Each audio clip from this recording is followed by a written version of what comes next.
Hello, everyone, and welcome to Meticulous Talks on March 28th. I am, as always, cursedchords. I'm Hithroc. Just Yeah. How are sideboards treating you guys? I have not played a game since they were introduced, I think, actually. Oh, Um, Current social climate has made it hard to go play card games. that's pretty understandable. Yeah. How about you, Hithroc? They've been treating me pretty well. Still hard to sideboard, but I'm learning. Yeah, but that said, I think um I almost want to say that I was part of the first group to actually try sideboarding in MLPCCG because we locally did a tournament with sideboards allowed with certain rules a few years ago. Hmm. So I'll have a little bit of that. And how, I guess, kind of elaborate on that. How similar to what we actually have was what you got? The only real difference between what the official rules are and what we tried a few years ago was that when I did it, sideboards were 10 cards and we could have problems in the sideboard. Sure. And so, did you do the sideboarding before problem reveal then? It was, yes, Okay. after mains, before problems. Okay. And This I was, now keep in mind, this was during a time when all these typical, like, do everything type of, starting problems where they all have some kind of crazy way or a way to help you start getting into the game, right? At the time those problems weren't really around, right. so I don't think we had trading traditions at that time, for example. So starting problem selection was a little more nuanced at the time. Makes sense. And I guess that's somewhat true of how things are now. Now that Transients is gone, well, there's at least a choice between Buckball and Mystery at Hope Hollow, or Yeah, I almost want to say that the choices weren't as clear back then. that's Let's reasonable. just say that against the farm deck, everybody put a certain problem into their sideboard. I remember that being a thing. Which, that's what sideboards are for, right? Yep.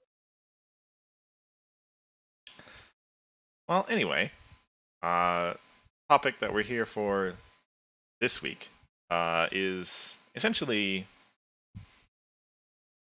given that the sideboarding change happened, that says to me that big changes are possible, basically. And so we ought to think about other big changes that could maybe happen, given that sideboarding did. And I had one throw to crowd for debate, and we'll see if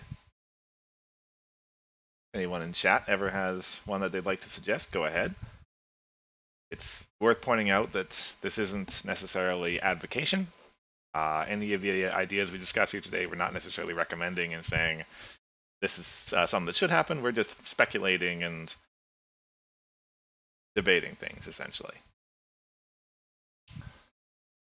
So, to get started, I guess mine is that I think there could be some benefit found in shortening the average length of a game to enable potentially uh, best of threes tournaments rather than just singleton games.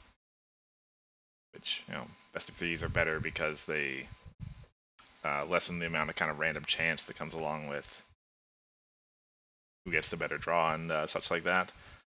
And in general, just being able to play more games is kind of, well, there's some subjective benefit to that. Being able to have more rounds in your casual meetups or whatever compressed into less time could be good, so long as, of course, as the game stays well, as long as you're not changing things too much. So that's the idea that I'm submitting, tabling, I suppose, in the Canadian form of the word. And just before we started, you guys were having a proto discussion about it. So, what say you? I think it depends on what you mean by shortening the game. In what way are you suggesting that the game be shortened? Well, so the simplest idea that I had, like just last night, was essentially to remove the 2 AT per turn shelf and just have it start at 3 AT per turn and then go to 4 at 6 points and 5 at 11 points.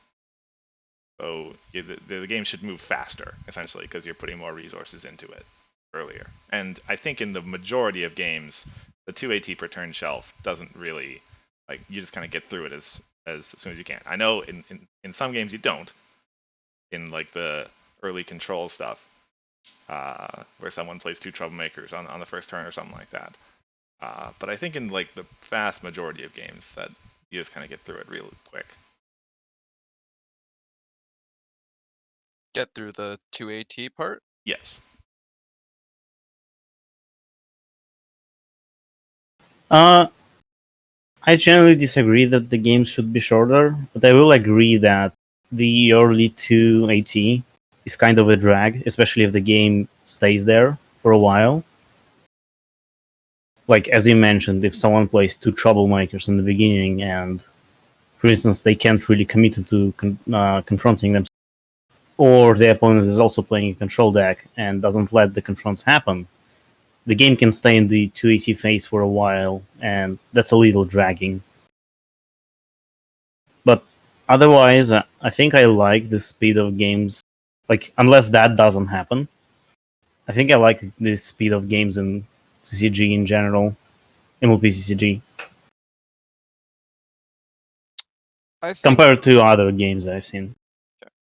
I think my issue with this is I feel like too many games. I think I've brought this up at least once at some point, but I believe that too many games are decided by the time limit. Yeah, I had kind of wanted to, over the course of these past few weeks, maybe make an perusal of the video archive that we have on Sim's channel mainly, but uh, at an outside guess, I'd say in most tournaments that I've been to, usually at least one game every round goes to time, right? I would say more. Yeah, I potentially would say more at than least that. half of the game. I feel half of the games go to time. I just don't think that, given the constraints of a tournament time setting, that I don't think that there are enough games that end at 15 points. That's not to say that I think I'm trying to prefer aggro control or one way or another, but what I think is that uh how come control can't score 15 points in 35 minutes plus 5 minutes? Yeah, that's a reasonable way to put it.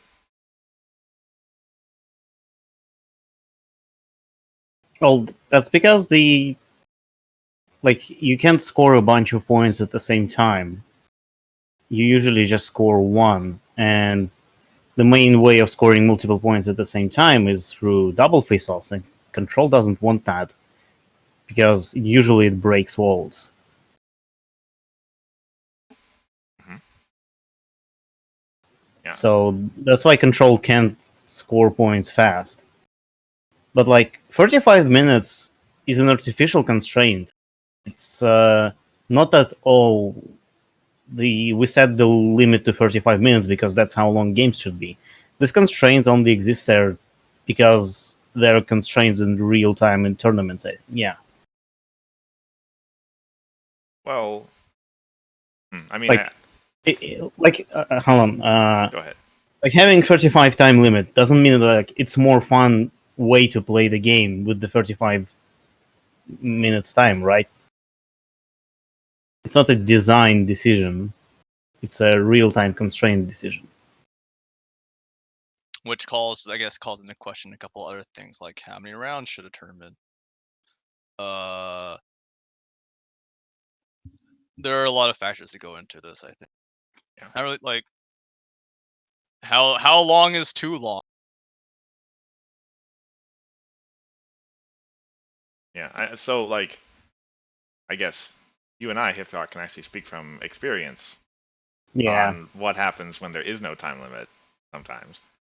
I think the majority of I feel like the majority of MLP CCG players have experienced a game that's lasted over an hour and a half. Probably, yeah. And An hour and a half? well, over an hour for sure.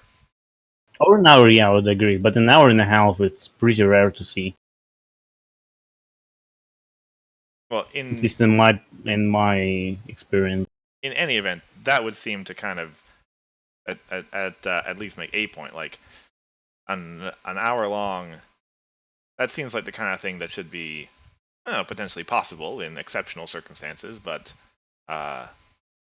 rarer than that, I would think. If at least I would think it'd be preferable. I guess that's the biggest question to ask is like, what should be a good average game length time? Something like 15 What minutes. is the current average game length time? Well, well, I mean, okay. First of all, you have to make the distinction. Are we talking about kitchen table or tournament? Well, in tournament, it's like I want to Probably. say about 30 minutes. Probably, yeah. You've got a big. But that's because of the time limit. As Yeah. Paige just mentioned, a lot of game end to the time limit. So I think we should consider games that are not restricted by time. Mhm. Because as average of games that are not restricted by time goes down, the tournament average time will also go down. Are you saying the average length of a game that ends when someone gets to 15 points? Yeah. I would wager like 40 plus. Yeah, like I think it's about 45 minutes. At least. Yeah, that sounds like a relatively large chunk of time to not to block off for an individual game. So like I'm pretty sure it's below 1 hour because of all of the time I played Coco, which has 1 hour time limit and it's not ARL, so it's a little bit less convenient at times. The games usually last less than an hour. I don't remember ever having to go to time in Coco like last half a year that I played. Yeah. I played Coco. How about everybody else? Relatively a while ago, but I remember going to time like a couple of times. Yeah, some games last longer, but Yeah. most of them don't. Generally not. Yeah, that's I would agree with that. And 45 minutes is a big chunk of time. I agree. But like 30 minutes is less of a big chunk of time. And I think 30 minutes is okay, but below 30 minutes average time, I think it's too short. Because I know the shorter the game begins, the less significant the outcome of a single game is. Not like for a tournament or anything, or just like emotionally. Like if we play rock paper scissors, that's like 3 seconds. I don't care if I win or lose in that one single match because like there's no. It's decided so fast that I don't really care about the process. Well, That's why you play rock paper scissors multiple times. Best of sevens, baby. Yeah, and Yeah. then every single match is completely irrelevant. You only care about who wins or loses. Well, I mean, is that a function of the fact that it's so fast, or the fact that rock paper scissors is functionally? I just provided an extreme example. Sure. Like there are other games that are very short, and they would still have the same effect of that. I wouldn't really care about like emotionally about like a match. I would only care about the outcome. At how fast would a game have to be for you to actually feel that way? I don't know. Like I haven't measured, but Magic is already pretty fast for me, to the point where I like okay. Like sometimes Magic matches like end in 10 minutes. That's very short. That usually happens when some one deck has an all or nothing strategy. For the record, you're expected to complete a best of 3 in Magic in 50 minutes. Yeah, Sorry, but that's the thing. Like 5-0, 50? Yes, 5-0. So that means average you're expecting from like. You what is get that? 50 minutes plus 5 extra turns. Okay. 50 divided by 3. That's dumb. it's about 20 minutes, like 18. Yeah. 18. This also takes into account time spent prepping up the second and or third game, including things like sideboarding and stuff like Yeah. that in between. Right. So I think like 15 is fair amount to say per match. Mm-hmm. That said, the last Magic tournament I played in, which was mystery booster draft format, I tied twice, 1-1 and 1 tie at the end of the game. Hmm. So sometimes it depends on the format, but generally yes, 50 minutes. Yeah. And I guess like, while it's I see where you're coming from, Hithroc, on getting invested in a game from having to kind of interact with it for a long enough period. There's also something to be said for, if you play 2 games and after it you're exhausted from having to put this long amount of time into it, versus being able to play 3 or 4 or 5 over the course of an evening and just keep on wanting to go back for more. There's value to go that other direction as well. If a 1v1 game of Magic or ponies lasts roughly an hour or more, that's basically when I stop caring. I mean, yeah, sure, there are drags. Like there are basically two extremes, right? You can have very short matches, and I don't think like 15 minutes is enough time for me to like invest into a single game. I would just not really care about it. And the same is in the opposite direction, right? Like if a game lasts 3 hours, that's too long. 2 hours is Honestly, too long, yeah. and 1 hour is longish. I wouldn't say it's like very very long, but yeah. And the thing is, that's where we are right now, especially in control versus control matches. And I say this as somebody who frequently plays 3+ hour games of Magic, albeit with more than one player or more than one, like 3 or 4 players. But I think what's more important is not really length of game, but more like how much stuff happens in games. I'm down with a 5-minute game of Magic if stuff happens like every turn, right? If there's a play, counterplay, whatever. If that game ends in 5 minutes, it's fine. It was just an event dense game. Okay, yeah, that's If it's a fair. 5-minute game where one player does absolutely nothing and the other player just beats them in the face, right? That's not interesting at all.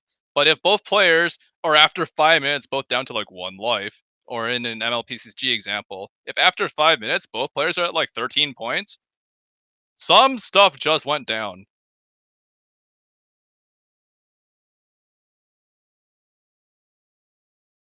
Mm-hmm. Yeah, that's fair, but more time means more possibilities for stuff to happen.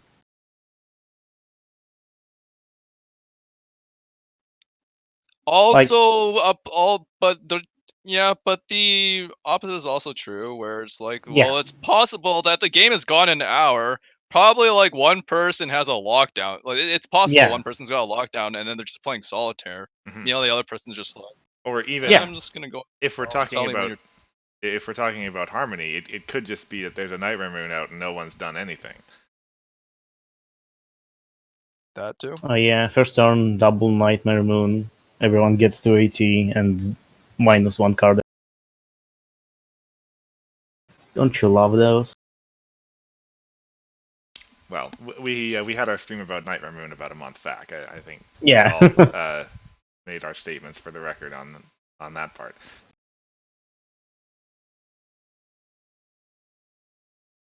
So yeah, that seems like probably a valid way of looking at it too. That it's not so much about game length as about long games where, as you say, Pages, it's more of a solitaire kind of stretching out thing that's not so great. And so maybe sorry, go ahead. It's more like about what happens in a game more than how long a game is when it comes to for me when it comes to am I enjoying this game or not. Mhm. So maybe then the solution isn't to change, and again, solution here is used lightly, is not necessarily prescriptive, but not to change necessarily the game, the length of the game, but instead to eliminate to the degree possible these kind of slowish segments of play. Yeah, and that mostly I think has to do with both game design and card design. One more easily, potentially more easily changeable than the other. Well, cards are. I assume you're implying that the cards are the easier things to change, given that. It could be the rules. But yeah, again, like it depends on what kind of rules we're talking about. Have any specific things in mind? Not really, not exactly. When Cursed brought up the way, because all I heard was before coming to this was like things about how Cursed would. You had an idea about how to shorten games, but you didn't actually say how you're gonna do it. And when you mentioned your ideas, I was like, oh hey, that's not what I expected you to say, but it was a novel. Yeah, well, actually, that's like that particular idea about the 2AT thing. That I literally had that idea yesterday. Nice. Yeah, before I was gonna say we played at 10 points instead of 15, but that sounded stupid. That's what I would have expected most people's answers to be, honestly. Play to 10, see what happens, right? I don't think that solves much of anything. Mm-hmm. I mean, the goal of games are shorter, yes, will happen, but not in the way you really Yeah, want it. and I mean, the main thing here is changing point limits.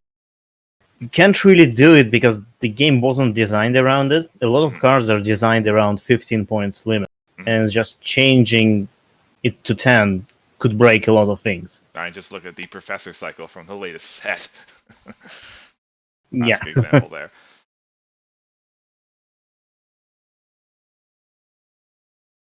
But the thing about the starting with 3AT, it's the same issue as well. The game is balanced around that players start with 2AT, and that's what they have at the start of the game. I mean, to some extent.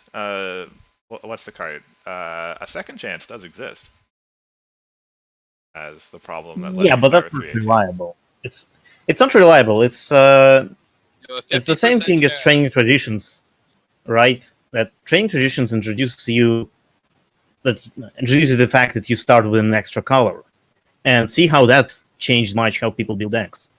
It'll be the same thing with starting with 3AT. Because you could suddenly do a lot more on your first turn. Really, any rules change is going to involve more different, Yeah, it's true. Building philosophies. Same with sideboarding that we just have. Yeah, and I Yeah. remember when I first brought up when I brought up an idea of, hey, what if we put sideboarding into ponies? I felt like there was a lot of similar discussions, like, oh, but that will change deck building and it'll make some mains better than others. It'll buff some mains and nerf some mains, but whenever you do any rule change, that's gonna. And I don't think you were here for it, Hithroc, but the first confront rules change way back when was essentially a shake the game down to its core kind of change in terms of what it did to the meta. And it made one main extremely unusable.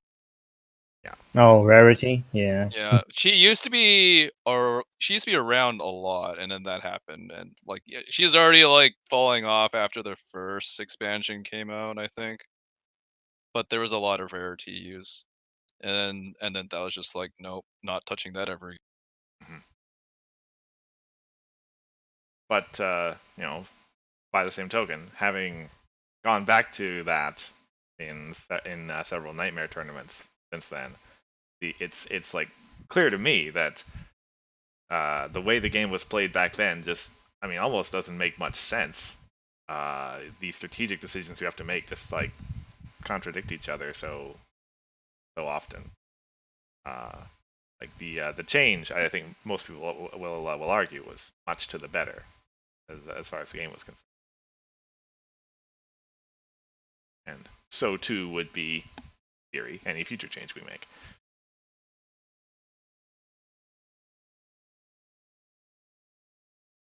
Yeah. But well, the thing is that as far as the game length goes, that particular one can be fixed by just cards, right? Like you can just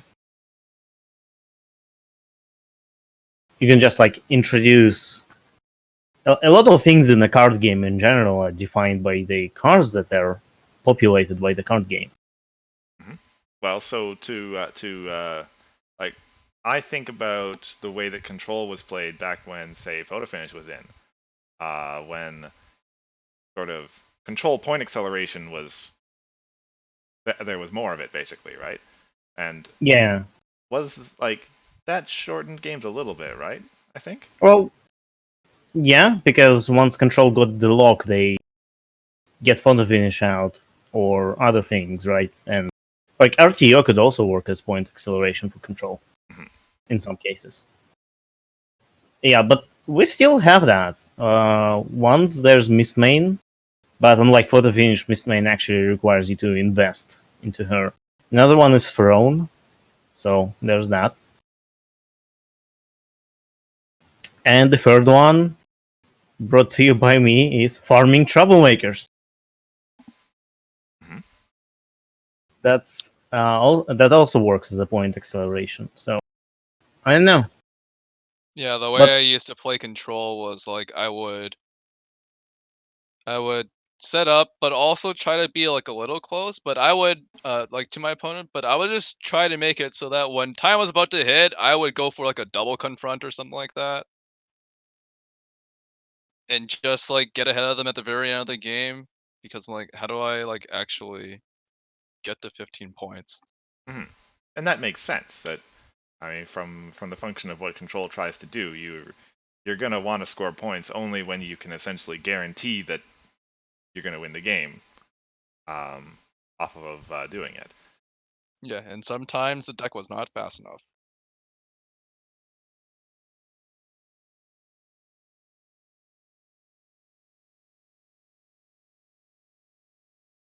By the way, I see you there in chat, Grand Foz. Good to have you here. Probably one of the better people to have around for a discussion of this matter, or nature rather.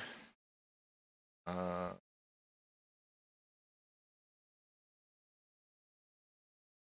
hmm.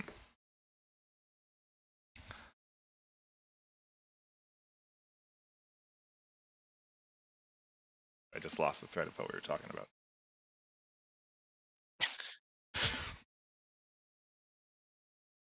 well, in general, we're talking about big changes Well, yeah, and everything. yeah. that was possible changes that could happen. Yeah. yeah. But If, I still believe shorter games, like shorter to the point of Magic, are a way to go. But that's my bias against Magic, I guess. Don't like short games that. like from my experience, you know, the CCG I find myself playing more often than anything else these days is Hearthstone. And obviously they're not completely comparable, but like the thing that I noticed most about that game is that it's got this thing about it that, and games of Hearthstone are usually something like 10 to 15 minutes, I think, like the average. More often than not, when I finish, I feel unsatisfied and just want to go again. It's similar to I made the article in February about Mark Rosewater's principles, and one of the things that he said in his original article was that games should always end before the players kind of are satisfied with it, because then they want to play again. And that's, I mean, it's not a direct argument in favor of make your game shorter, but that's kind of the implication to it. I don't know. I want to be satisfied with my games. I can play like hour-long games of something and be satisfied. I can play 5-minute games of a card game and be satisfied. What matters to me most is what happens in those.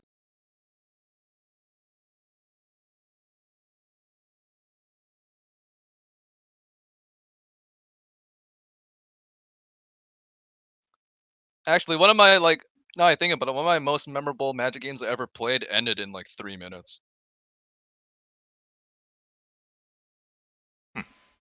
And not like because like LOL I completely stomped this Well, guy who all did was like land, but stuff happened. Let's say stuff happened, game was over in 3 minutes, and it was something that really stuck out in my. well, the thing is that 3 minutes is such a short time. Is that like, oh, I'm having fun, I'm having fun, and oh, it's over. And that's kind of the same with 10 or 15 minutes for Magic, for me. And for PCCG, like if the game is not a drag in the first place, I'll have fun the entire 30 minutes of it, or more. So, just to bring up GP's question in the chat, I believe you missed the earlier part of the stream, Grandpaws. Unfortunately, we actually did discuss potentials of why we would want to be in this area, and I think like the main upshot that we came out by was essentially the fact that the average length of games was like 45 minutes, I think, and Yep. the discussion that conceivably might be a little long, and then the discussion meandered into the fact that it's not so much the length of game as any sort of periods of less Sale. less interactive gameplay. I think was essentially the way to Yeah. summarize it. Yeah, like what makes a short game satisfying compared to a long game? Would you prefer short games or long game stuff? Yeah. And the discussion hasn't really had a direction since. I think we're not. A lot of discussions are. Yeah. That we seem to do. Welcome to Meticulous Talks. Yeah. Meticulous in one way or another. So yeah, not to interrupt with what you guys were talking about before. Said that. That's all good. I think I've kind of put down most of what I felt about Yeah. your idea. Okay. Well, is there any chance that I've opened up an inspiration, and anyone else has something they'd like to put forward? Sure. I was thinking about this just now or so. But I felt for a while that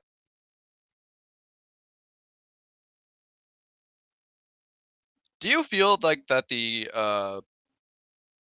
most common method of getting rid of an enemy, like of an opponent's shell makers, is to just circumvent them all?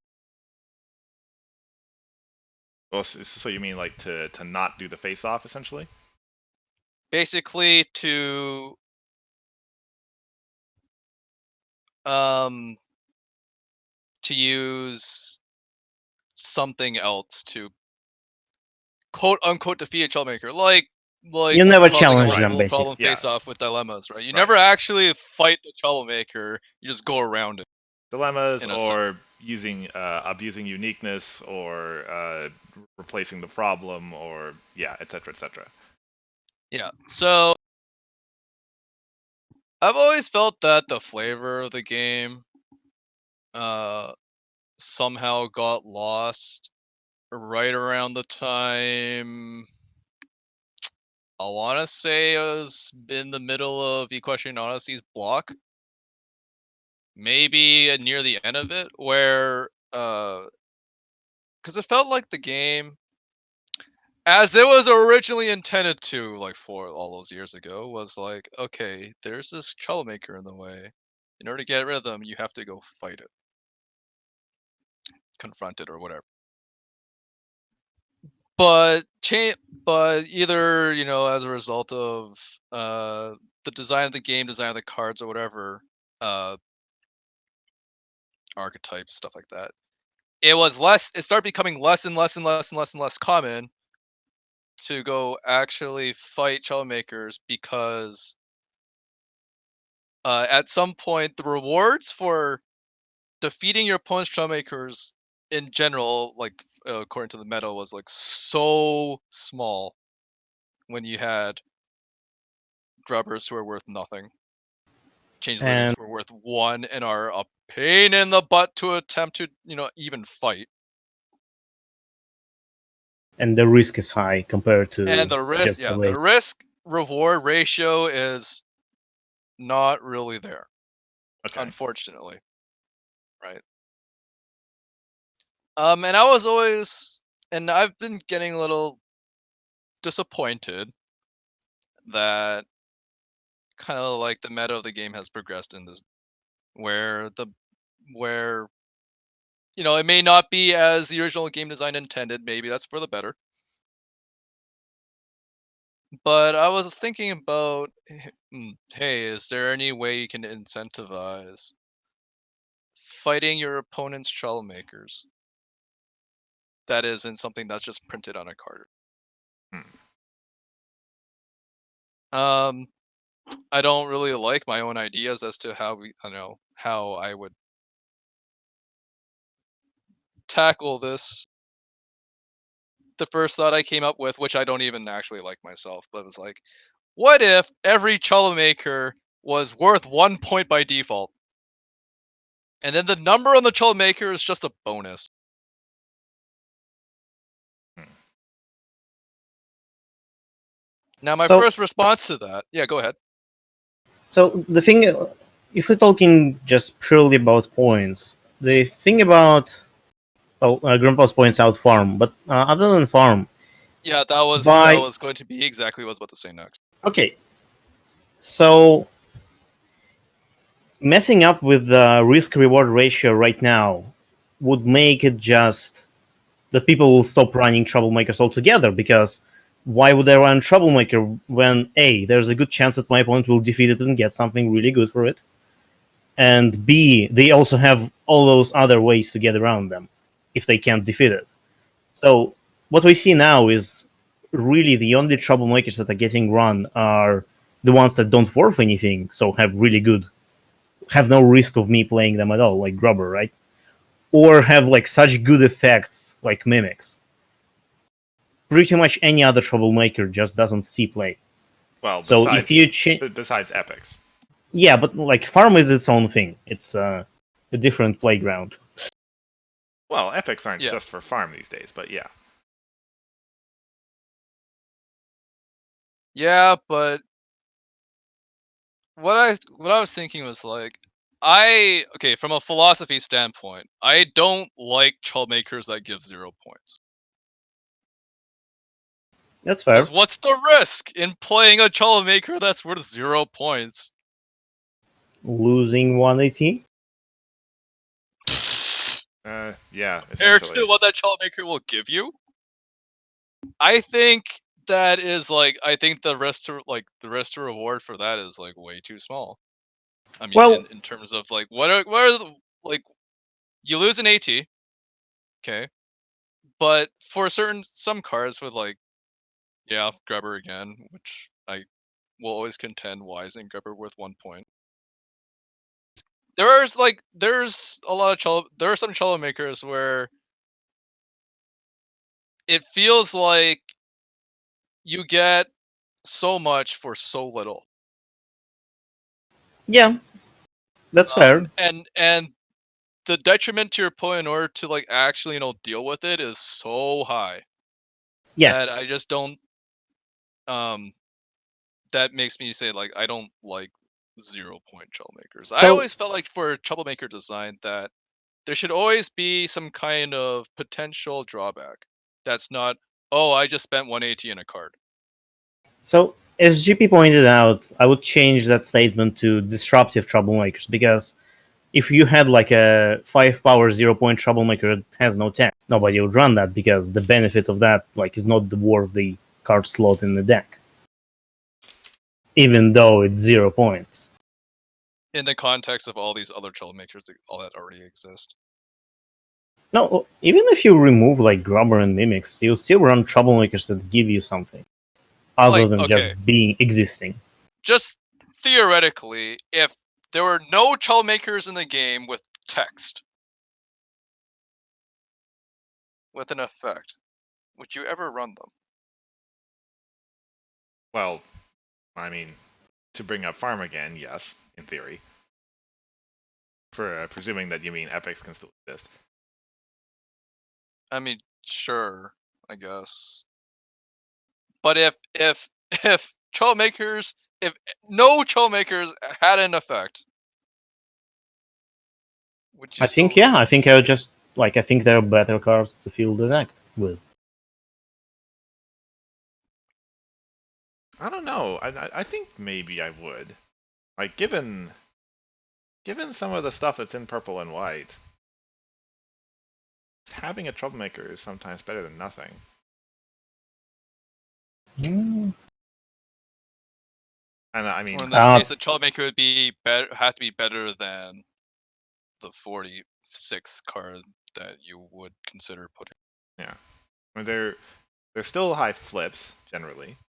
I mean, troublemakers are still, I think, the highest flip card type, especially now Yeah. that event and resource power levels have started to come down. Uh, yeah, do you want to finish your thought? Sorry. Okay. And so the value of just having it there to force the opponent to do something about it. Yeah, I think in a sideboarding world, I think there's value in still having them, even if there's no abilities sometimes. I don't know. I'm not so convinced on that. GP is asking you, Pages, how do you feel about exposed inequality? The 4 power 0 point Starlight that moves one of your characters that farm used to run. I mean, And a lot of aggro. decks used to run that deck card. Well, yeah. That I think brings me to that question brings me to another thought I had, which was another way of looking at that is how much is the effect on the card worth?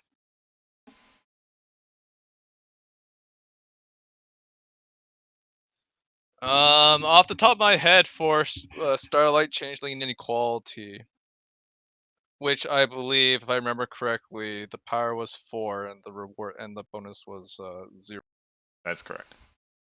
And the effect is you may move one of your characters. On Uncover, yes. Yeah. I think that card was fine. She's essentially a 1 AT delayed event that sometimes doesn't go off if there's some reason that the It's a like 1 AT delayed move, and you also have a 4 power troublemaker, which is low. Yeah. So I think Starlight was fine.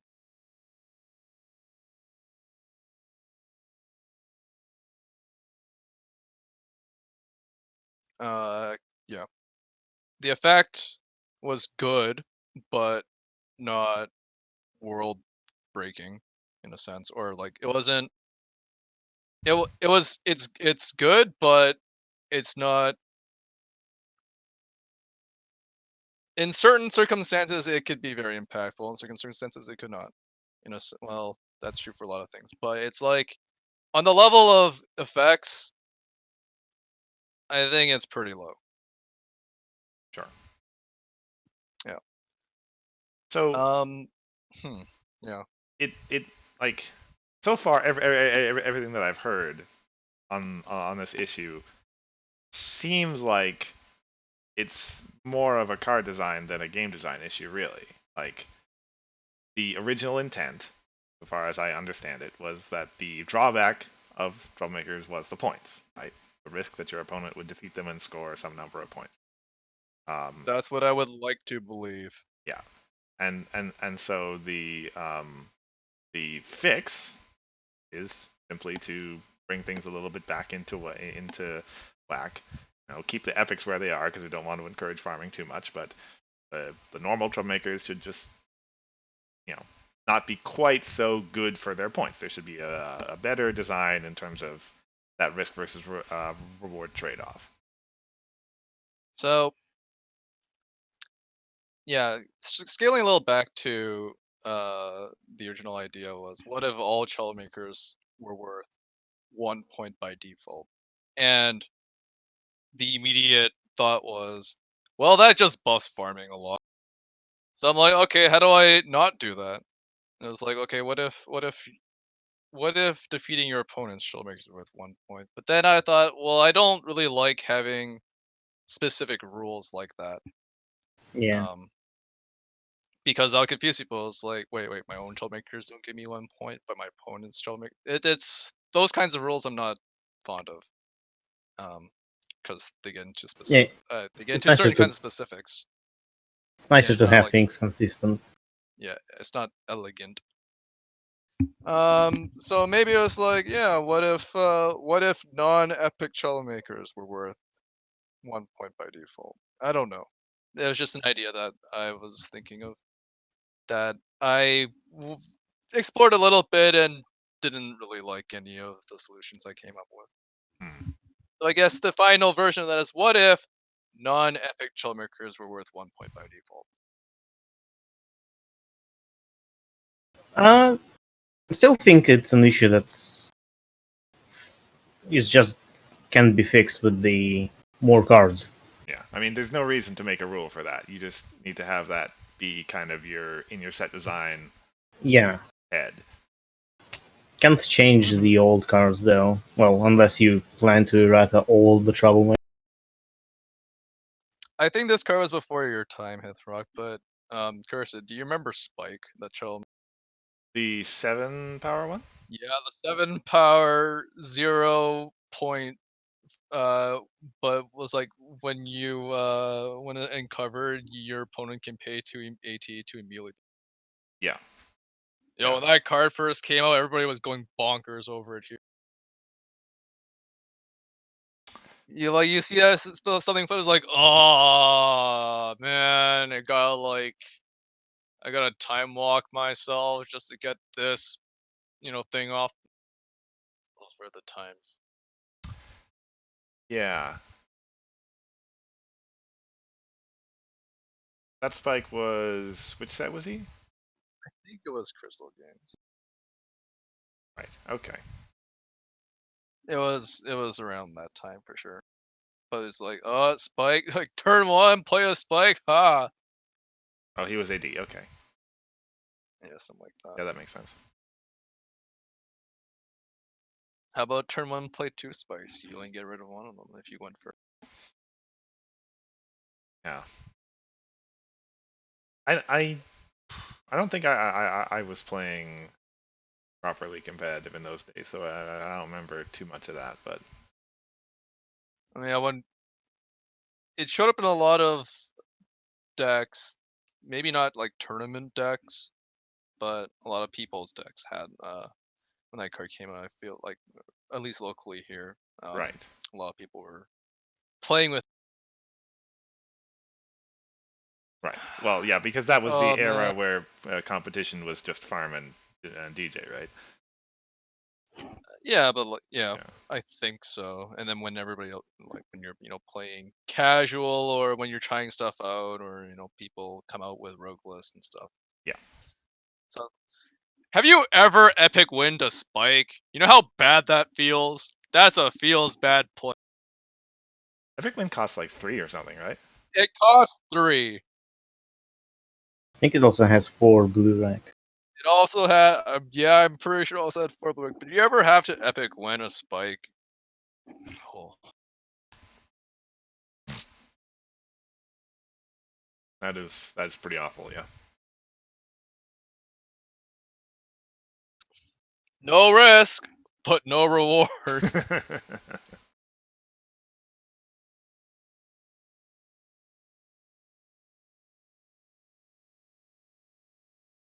Yeah, and I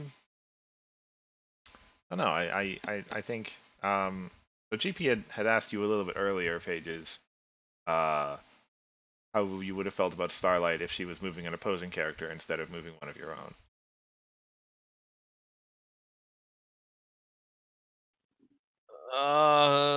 My first reaction would be I would feel this.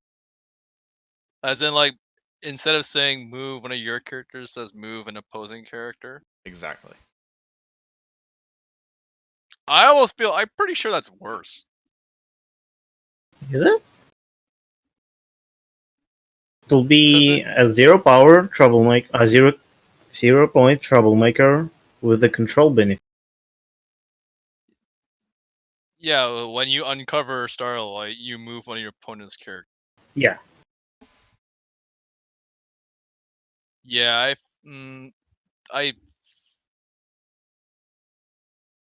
like my first reaction is the potential most common use case for that is to like move a character that's like holding themselves up at a problem away, but also to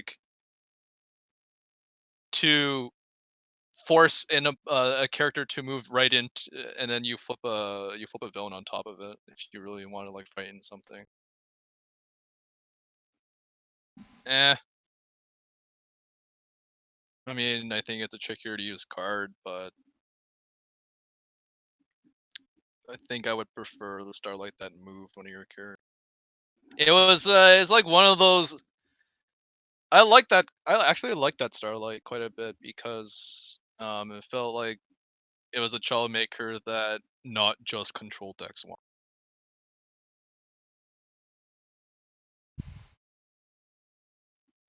What? Yeah. So it's like, um, it's kind of like Winter Zilla, where it's like, oh hey, it's a child maker that other decks, not just like control or farming decks, would consider playing, which I think is interesting.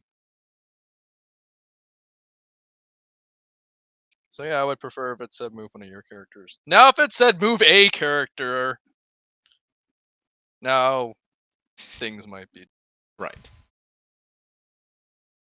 It's been established that moving an opposing character is worth probably slightly slightly more than 2 AT, I think, or thing depends on the time. yeah, like at immediate speed, it's worth 2 AT. Oh, okay. That's a very specific number. That is a number that looks like it came out of a formula, and actually had a number more sixes in it. Probably an infinite amount of them. Yeah, yeah. Back where you began was the first one that did it, and it cost like 1 or something, right? Yeah. Right. And the card is worth. Oh, okay. Fair enough. Fair enough. Unless you really want to count standstill, but then doesn't. It's like asterisk. Mhm. Oh, what a good card that was. Well, standstill was ascend, right? Yes. Mhm. Which is I worth. mean, I'm pretty sure it doesn't say that on the card itself, but it is ascend. Yeah. And sends should be worth slightly more than moves because they don't trigger stuff. But yeah. Depends on what you're doing. Well, yeah. Anyway, this is very minutia. Yeah. Here. Regardless, I mean, go back to what you say up above that GP. It still seems like the answer to the problem is just design better troublemakers. It's not like a fundamental issue with the game design, it's a card design thing. Because those are, while they are the same, since they're in one, like what we call in PCCG is both game design and card design, right? Although those are separate things. Mm-hmm. Because if you take just the game design and put different cards in, you might get an entirely different. Exactly. That is one of the game's core strengths. Yeah. I think, like, it's kind of what GP said earlier in the chat. To really think of what big changes would you make to the game design, you first have to nail down, well, what are the issues with the current game design? Mm-hmm. Yeah, and that's one reason that I mentioned this earlier, that I think the archive of games that Sim has on their YouTube channel actually is something that I'd really like to go back and mine if I could find the time for it, to see about things like what percentage of games spend. So yeah, to go back to the very start, what percentage of games do anything meaningful within the 2 AT per turn period, and what percentage of games do go to time limit in tournaments, and what percentage of games do contain extended stretches of non-interactive play or something like that. Yeah, that's hard data that you can actually then draw conclusions based on.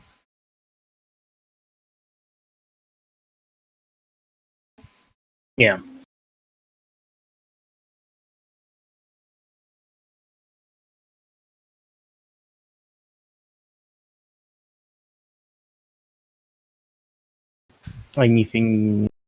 Any other ideas?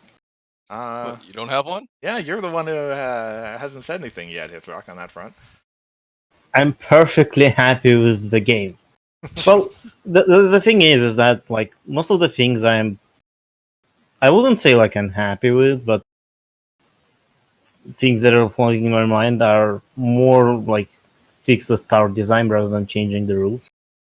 Mhm. Like, for example, you often see cards that have to be removed on the spot, right? Like, you have to deal with this card, otherwise you very close to losing the game. And the more cards like that we have, the more people will have to pack removal, which results in the fact that people always run some sort of removal, and a lot of it, the more the better. And like, but that's an issue. It's like you can't really change the rules to fix it. You just print different cards to fix it. And the problem But again kind of flows from an interpretation of the game's original flavor, that it isn't a game about throwing stuff at your opponent's friends. I wouldn't say that. Like, It's more like telling them to go away. I don't really want to like try to even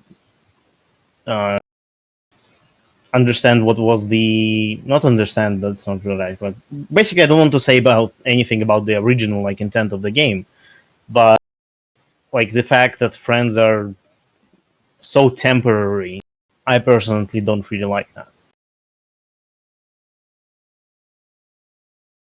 Because you can never rely on any friend. And that's because people run removal all the time. But people run removal all the time because there are some cards that you have to deal with, and if you don't have removal for them, you're in for a really bad time. That's like my take on things. But then again, it's not a core issue with the game. Like, it's not the game design; it's card design, and it's actually an issue that arises from card design. Like, again, if we take out all the cards and put entirely different cards in a different set of cards, that this issue might not exist. And actually, in limited environment, that's not an issue, right? In limited environment, you can rely on stuff for like way longer, if not forever. Well,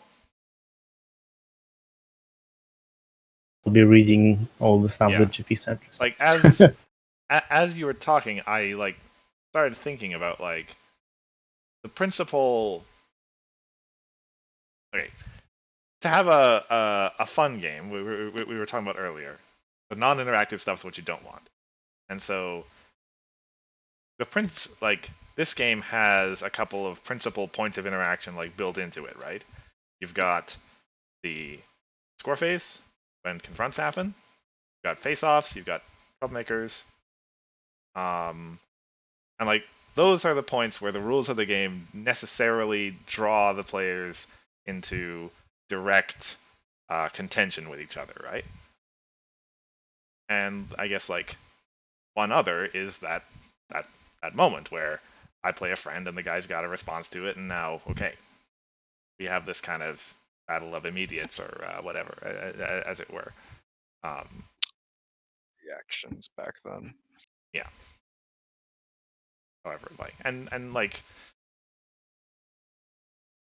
I suppose it's worth saying that in moderation, which I think was precisely your point, Hithroc, those are good. Don't necessarily want too much from them, though, I guess.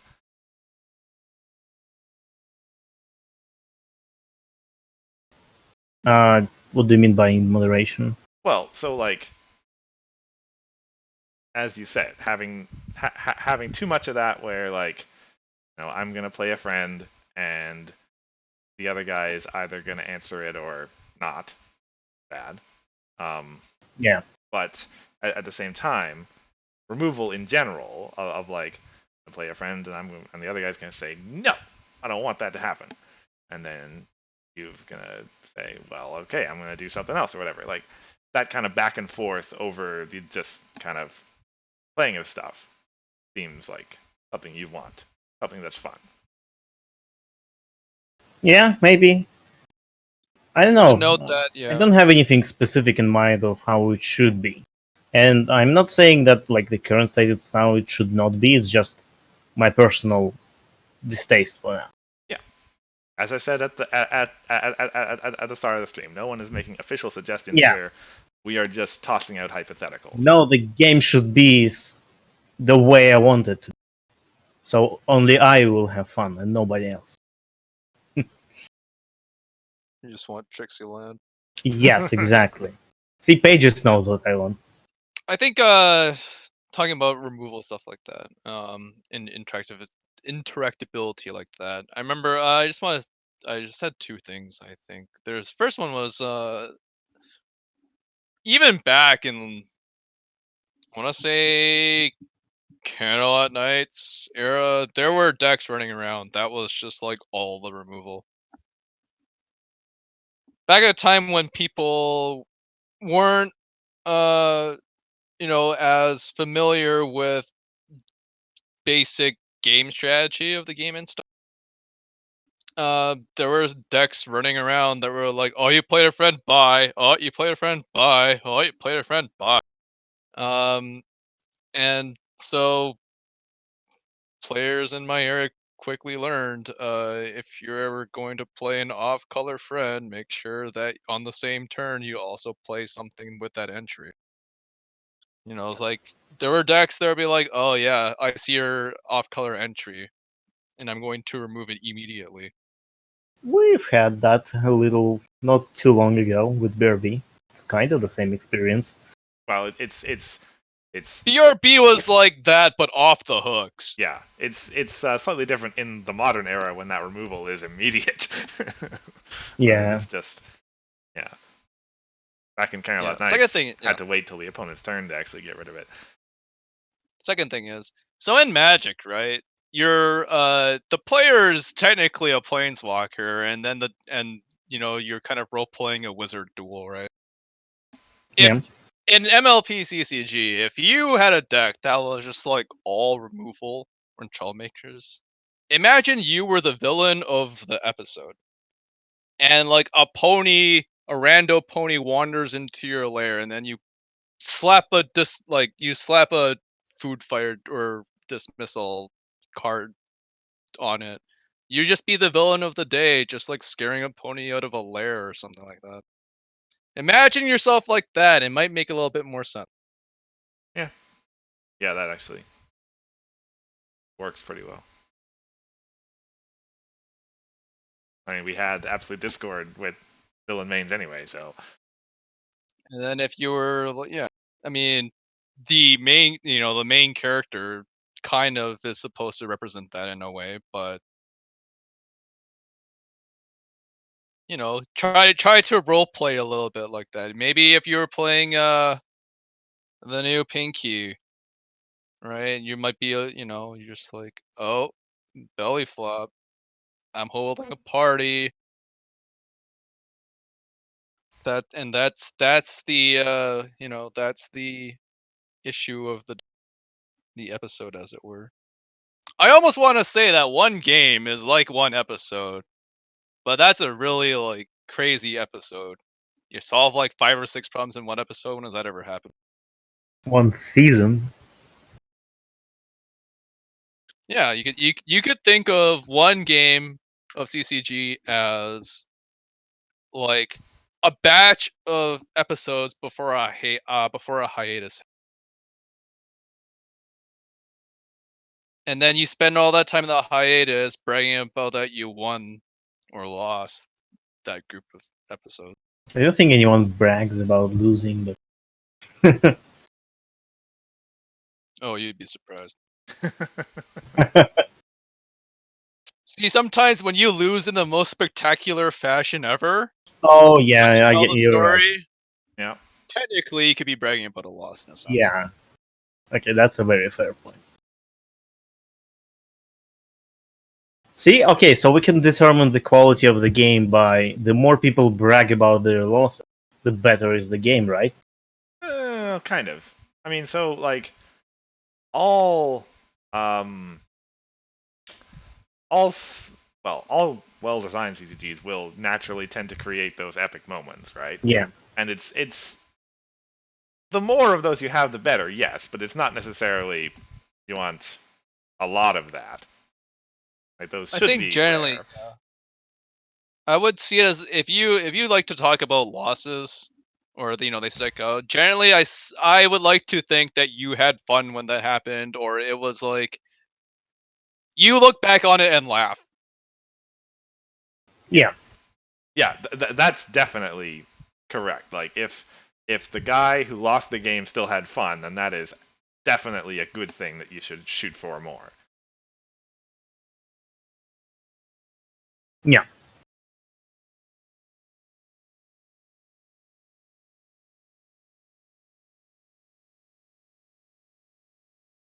Yeah. And just to point you out there, Werefrog in the chat, DPR already answered. I mean, this is pure speculation, but I would have a guess that next set is going to feature villains pretty Trixie. heavily. Maybe not as mains, but I'm Villain pretty sure they're going to Trixie. be there. Oh god. Yeah. Yeah, I think other than that, I have like one more, I guess, major change that had been floating around locally for a little bit. I haven't brought it up in a really long time, but at one point I was thinking about this. it'll never be like actually considered to be put into the game ever. But it was for me a little nice like thought experiment. Is this the points thing? No. Oh, okay, something else. Like Okay. there's no possible way anybody will ever consider actually, like putting this in the rules or anything like that. But it was something I talked about, especially with like Max a couple times, that I really want to try. Said I would try, never tried. But let me I mean, yeah, GP is not going to let you off without saying it now. So yeah, I'm trying to figure out what the easiest way to explain what this is without getting a little too confusing. All right.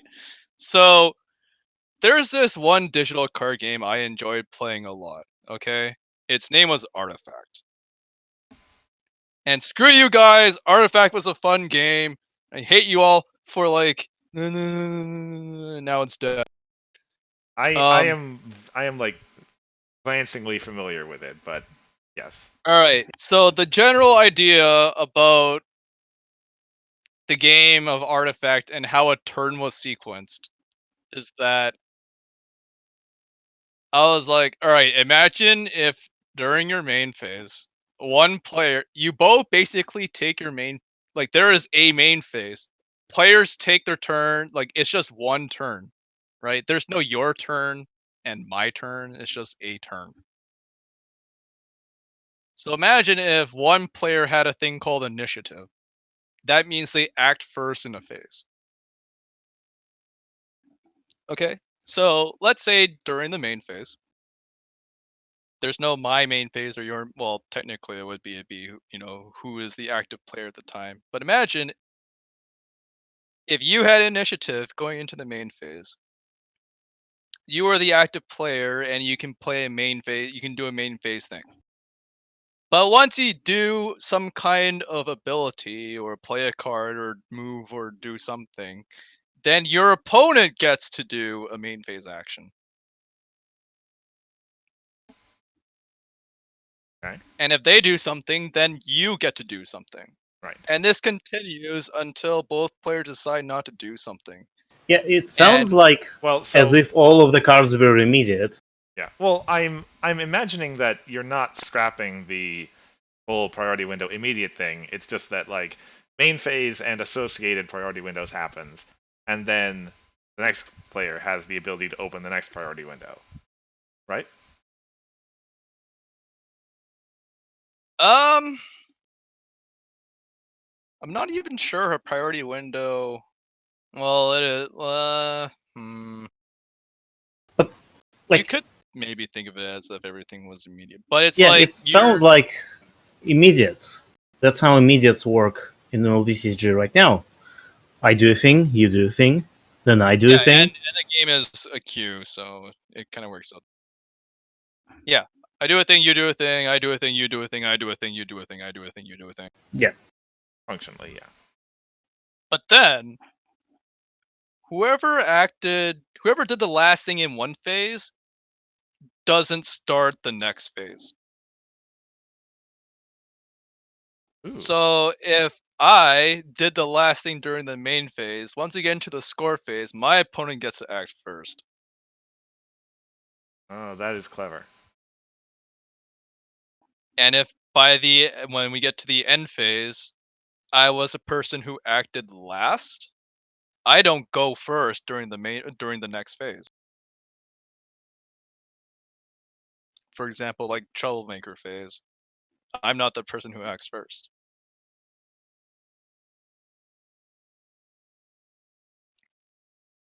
Which is essentially as clear as I can remember explaining it, because I haven't played this game in a while, how a turn works. I was like, I wonder how that would work in ponies, and I discussed this a little bit.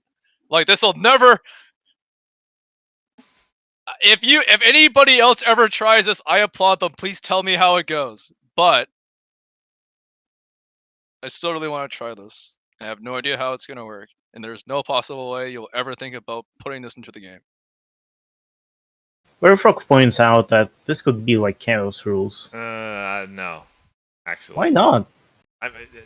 Well, okay. So yeah, chaos rules do change a lot of things sometimes, but this is big. This is like playing a whole different game by the sounds of it. Sure. Basically, I mean, you still have your ready phase, troublemaker phase, main phase, score phase. It's just that you all share the phases. Yeah, I think Yeah, it's uh, possible. I guess a bugle could like codify it into something that actually is well defined, and then give it a go. it's not too hard to well define it. At least the way Pages described it. Just all of the actions are immediate. That's the one thing you do. And the second thing you do is that you change the rule that says the turn player gets the priority first when the priority window opens to the player who passed the priority last or something like that. Like it's just the two rules change. Mm-hmm. And then we're functionally treating the chaos rules as like the public test realm um, of the game. Which Sure. I mean, see what happens. Next up, Chaos Rules Sideboard.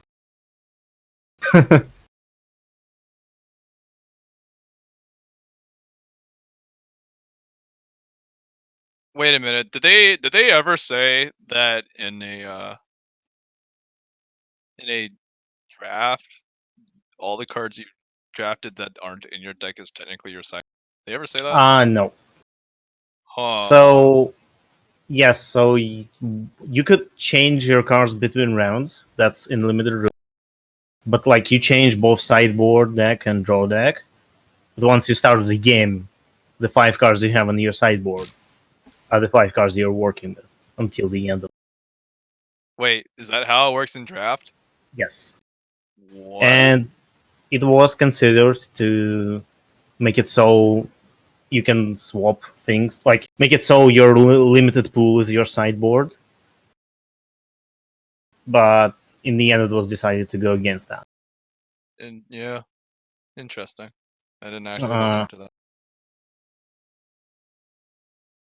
So one of the reasons to go against that is that it opens up a possibility for someone to rebuild their entire draft deck once they see opponent's main.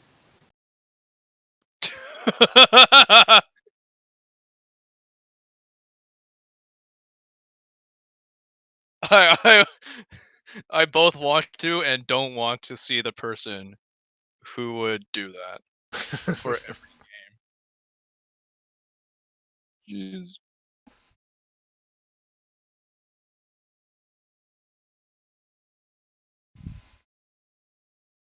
You know, speaking about that, I hope that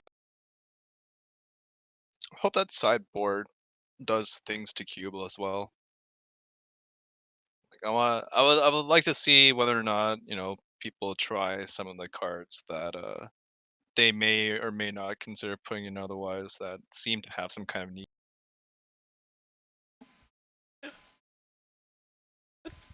I can see that probably happening. You know Because what? there are cards in there that are especially designed for niche use. Yeah, if from what I recall from the stream where we talked about the cube, that one of the design decisions that was made. Yeah. You know, one thing that is not actually a game design change. I mean, not a card design change. Is I can think of is to the limited rules. So one thing that I find myself whenever I play draft is that whatever I end up with in the pool, I usually don't make any card decisions during cutting the pool because pretty much, okay, I'll cut everything I can't play, and there goes, I have 30 cards, or sometimes even less. So maybe it might be beneficial to just increase the number of packs as a solution to that, because basically you don't make any informed decisions about building your deck outside of the drafting itself. Well, I mean, obviously that has ramifications of metagame factors in that your draft participation fee increases, and your Yeah, And the drafting time increases. Yes. Yeah, that's true. I actually have I most often have the opposite problem in draft. I have too many cards, and I need to like cut the 31st or 32nd card. I have that happen to me all the time. It's for Well, me. I think about it. It's like it's actually quite rare that I end up struggling to find playables. Like if we're talking like okay, if you're doing something like Premier Block Draft, yeah, that happens to everyone. I think Hithroc does probably do that more often than most people. yeah, but Two of us. my experience doesn't come from drafting Premiere, which I think I did only once ever. Still more often than most people these days. It's true. Dude, Anyway. ever try Premier But Block? even cutting like 31st card or 32nd card, it's not really much of a decision. Yeah, you have to decide which one to cut, but you don't really like decide what kind of thing you're going for or something, I guess. I don't know. Like in Magic, when you draft, like in Magic, it's 40 card deck, right? And let's say like 40% of those are going to be lands. Like you get like 12 or 13 lands, right? Usually you for a draft deck. 17 lands. 17 lands. So that's almost So half you of the need deck. 23 cards out of 45. Yes. So you cut your pool basically in half, right? Here we get 48 cards. And 30 of them are left in. And some of those 48 cards are problem. Yes. Which sometimes, which is generally an issue, but a lot, if you with some thinking ahead, a lot of times it's not. I think yes, that's was it 30 cards out of 48? That's a reason why I took all the problems out and made them into its own pack in the queue. Yeah. So now you actually have 48 cards to look at. But yeah. Yeah, the ratio is of like between cards that you have to play is higher. But I think that places a little more emphasis on The drafting your itself. ability to draft. Yeah.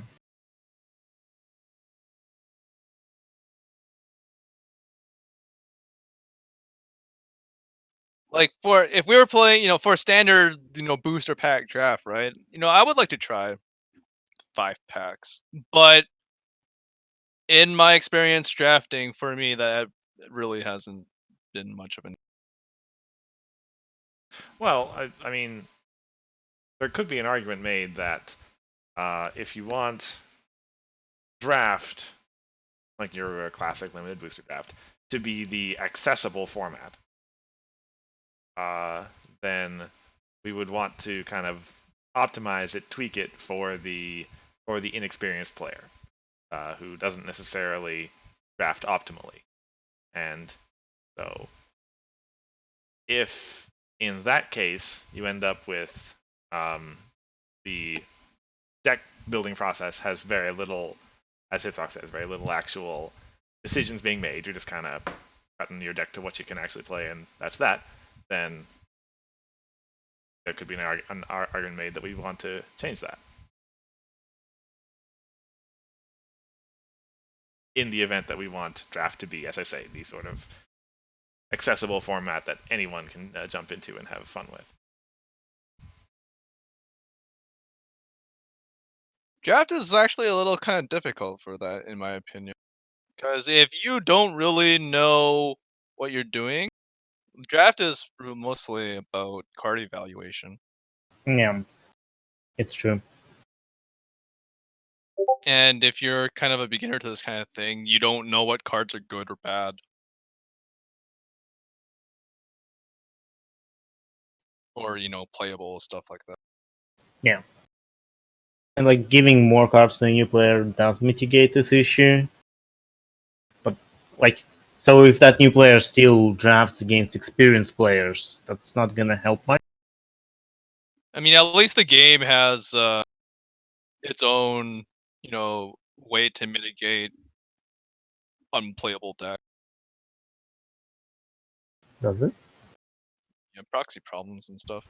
Yeah, but you can still end up with an unplayable deck because entry Oh yeah, you is a big thing. definitely can, but at least there is some kind of way to stop that from happening.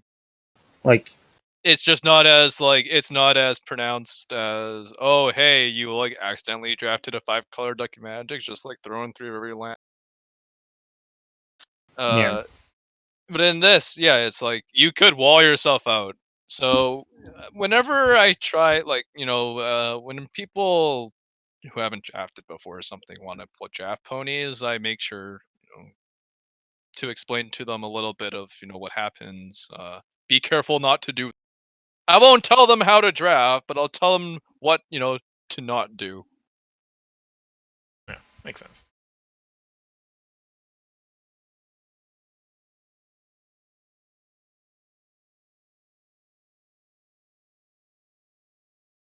But yeah, it's five packs. Well, 5 packs is just like one idea how to mitigate that. There might be some other ways. Well, it's probably the simplest way. Yeah, it's the simplest way. Just increase the pool. Yeah. And if you happen to draft, and you draft with less than 8 players, or less than 6, or 6 or 4 players.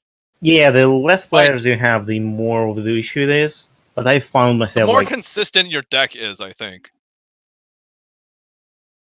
Yeah, because more players, it's more cards passing around, so more chances that you are getting the stuff that you want during the draft. But there's still.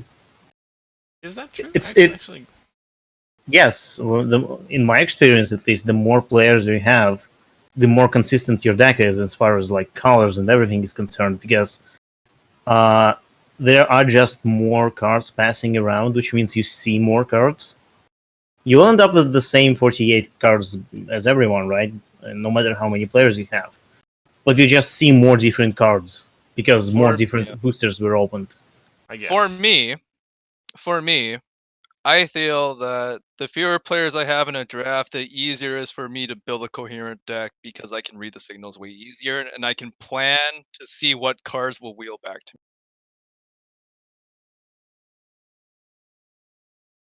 Yeah, I've been in a 6-player draft, it's way easier for me to tell if the person to my left or to my right is cutting me out of color. I consider 6 an optimal amount, but try drafting with 3 players, or 4 is already iffy. Yeah, have I ever tell you about the time we played my cube once with 4 players and 3 players went yellow? That sounds great for the other player. I had the easiest time of my life. I basically built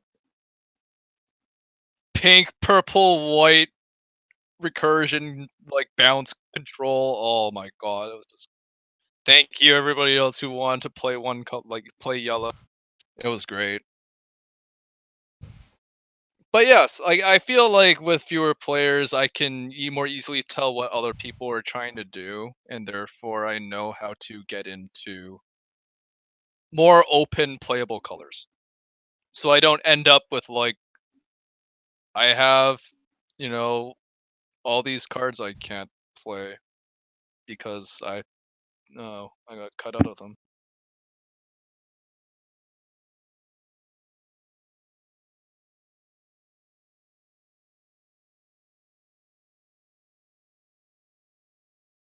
Okay. Different perspectives in drafting. Yeah. Absolutely. Okay. Well, we've had something from everybody. Anyone else really? I did nudge him into it. Well, yeah. It's good to have a bunch of perspectives at the table, and that's really what I was hoping to get out of the stream, was just have a whole bunch of speculation and hypotheses get thrown to the winds, and see what people think about them. But in any case, you guys have nothing else to add? Nope. No, I think that was pretty much what I was thinking for the time. Okay. Thank you to all of our viewers for coming in and chiming in with your own suggestions and comments. If you missed the early part of the stream, we will have this one uploaded to YouTube sometime this afternoon for you to check out. Otherwise, 2 weeks from now is not BabsCon, but it will be. Aww. Yeah, unfortunately. It will be the BabsCon virtual tournament, so far as I understand it. Mm-hmm. I'm not sure exactly what the schedule on that is. That's on Reddit somewhere, right? Or has that been properly announced? I don't know about that. I know one thing: the draft will be happening at the regular weekly draft time. At least that was planned, I believe. Okay, GP is here, and he says we don't have the official schedule yet. So, I think it'll probably be a little touch and go as to whether we have a stream or not. It'll kind of just, we'll see how things go. But otherwise, thank you all for attendance. Thank the two of you for helping me out, and I've been cursedchords. Been Hithroc. Pages, that's your cue. I think he said. I said that. Yeah. Oh. It was, my microphone was pushed away from my face because I was taking a drink of water. yeah. Well, bad. I'm Pages. Pages and And water don't really mix. we'll see you in a fortnight. Bye. Good night.